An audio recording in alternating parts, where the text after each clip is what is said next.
There is a quiet moment that happens for many people sometime in their late 20s or 30s. It is not dramatic. There is no panic, no crisis, no urgent bill due tomorrow. It usually happens on an ordinary evening. The day is over, the laptop is closed, dinner is done, the house is quiet, and in that stillness, a small realization settles in. Despite working consistently, despite earning more than a few years ago, despite being careful, responsible, and generally sensible with money, nothing really feels looser. There is no sense of extra space, no feeling that money has begun working with you instead of against you, just a steady rhythm of income arriving and leaving again. Not recklessly, not dramatically, just smoothly. Bills get paid, the account never hits zero, there are no major mistakes to point to, and yet, month after month, the balance resets back to roughly the same place. It's uncomfortable because there is nothing obvious to blame. No extravagant purchases, no luxury cars, no reckless weekends. Just a life that looks normal, feels normal, and somehow stays financially tight anyway. This is not the kind of problem that shows up on spreadsheets easily. It doesn't announce itself. It hides in the background of modern life, in the things that feel small enough to ignore, predictable enough to trust, affordable enough to accept without resistance. And slowly, quietly, it reshapes how money moves through your life. Not by force, not by deception, but by design. The person we'll follow doesn't have a name. They don't need one. They live in a medium-sized city, not the most expensive, not the cheapest either. Their after-tax income lands around $4,000 a month, or the euro equivalent. A decent income, not flashy, not fragile. Rent takes the largest bite, about $1,400. A modest apartment, close enough to work to save time, far enough from the center to save money. Utilities are predictable. Electricity, heating, internet, phone, nothing unusual. Transportation depends on geography, a car payment and insurance in the US, or a transit pass in Europe. Then come the quieter obligations, student loans, a credit card balance that never quite disappears but never grows dangerously either. After the essentials, there is still money left, not a huge amount, but enough to breathe. This is where modern life fills the gaps. A streaming service for evenings, music on the commute, cloud storage that quietly expanded from free to paid, a fitness app that started during a motivated phase and never quite ended, a meal kit subscription during busy weeks, a delivery app that remembers preferences too well, a news subscription that felt responsible, a software tool used just often enough to keep. None of these feel indulgent. They feel practical, reasonable. Each one on its own is affordable. Together, they blend into the background.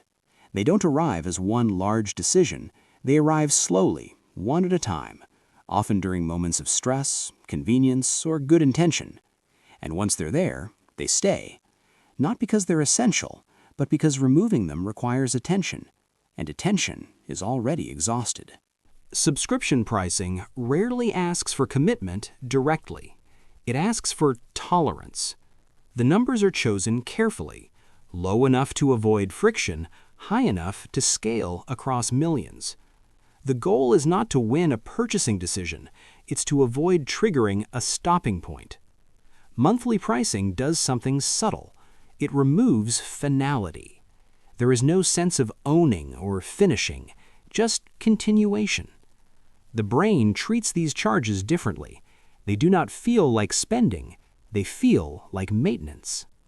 This system works best on people who are organized, busy, and responsible, people who pay bills on time, people who don't miss payments, because reliability is rewarded with permanence. Nothing is hidden, nothing is illegal, everything is transparent. But transparency does not mean visibility. When costs are fragmented, they stop competing with each other. They stop being compared. And because each one was added during a rational moment, they carry a sense of justification long after their usefulness fades. The The system doesn't require you to be careless. It only requires you to be consistent. Individually, the numbers are unimpressive. $10 here, $12 there, $15 somewhere else. In this household, subscriptions quietly reach about $180 a month. That number never appeared as a decision, it emerged. $180 a month becomes just over $2,000 a year. Over 10 years, that's more than $20,000. Not spent at once, not noticed at once, just absorbed. This isn't framed as loss, it's framed as usage. But usage doesn't ask whether it still fits the bigger picture. The math doesn't accuse, it simply records. None of this happens because people are foolish. It happens because humans are social, adaptive, and context-sensitive. When everyone around you subscribes, subscribing feels neutral. Opting out feels like absence. There is also identity involved, being informed, being entertained, being efficient, being healthy. Subscriptions don't sell products, they sell continuity of self. And once something becomes part of identity, questioning it feels personal. So smart people don't ask, is this worth it? They ask, do I still use this? And usage becomes the wrong filter. Nothing breaks immediately. Life continues. But flexibility erodes. The margin for change narrows. Taking time off feels riskier. Reducing hours feels impossible. Income becomes more important than it should be, not because life is expensive, but because life has become committed. Financially calm people don't eliminate enjoyment, they reduce obligations.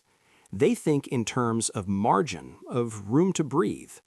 They value money not as consumption fuel, but as time insulation.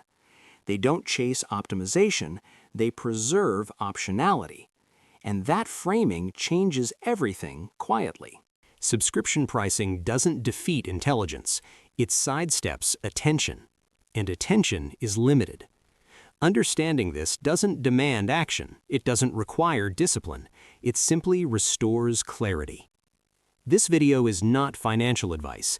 It's a description of a system most people live inside without seeing fully. And sometimes seeing is enough. If this helped clarify things, consider subscribing.